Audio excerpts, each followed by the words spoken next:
land ahoy! Chapter 16. A storm was brewing. Ominous clouds were building up in the skies above like a god with a headache, and the boat was already beginning to rock beneath their feet as the swell grew larger and the wind picked up. Suddenly there was a great flash of lightning that lit up the sky. Hiccup could see distinctly in that sudden flash the great back of the sea dragon on the horizon, and just as the lightning struck there was a great gleeful joy, a cry of joy from the lookout on the first mast.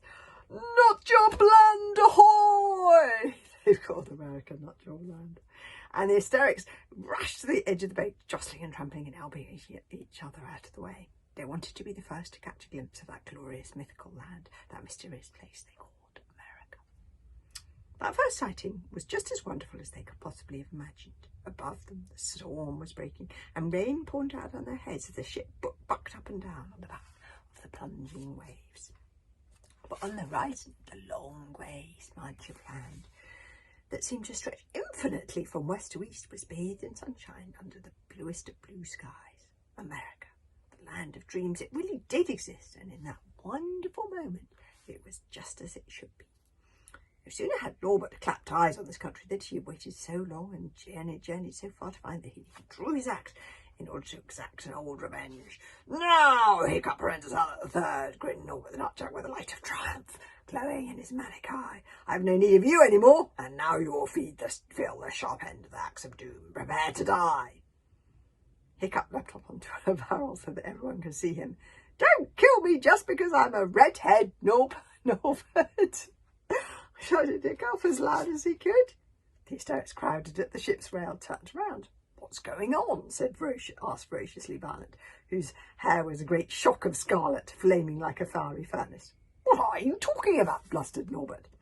"Norbert here doesn't want any redheads to be living in the promised land," yelled Hiccup. "He's going to kill us all with his axe of doom." It just so happened that by coincidence quite a lot of the red-headed members of the hysteric tribe had suffered at the hands of Norbert's wild temper and his experiments. For instance, Norbert had sent ferociously Violet, Goggle-Eyes the Gory, up into the air to try out his flying machine experiment 27 times.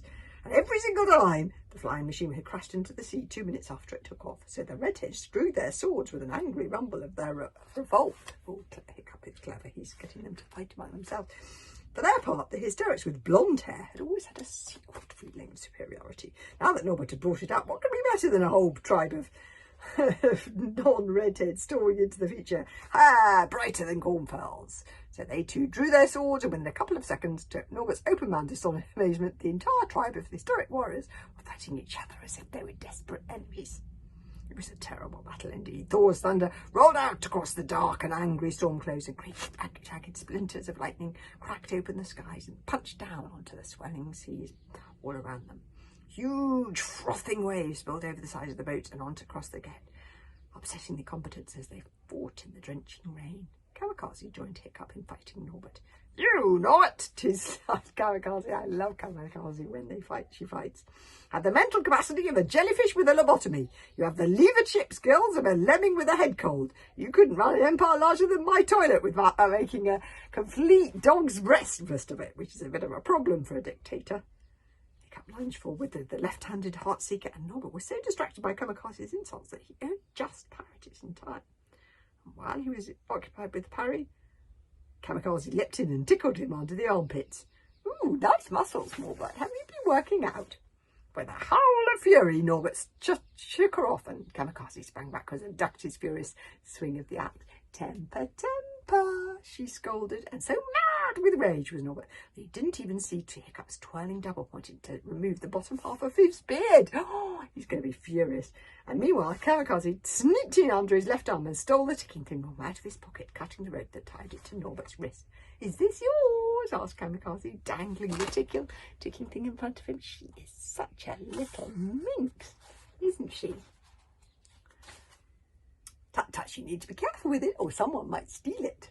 "Give it here!" roared Norbert, slashing away at her randomly.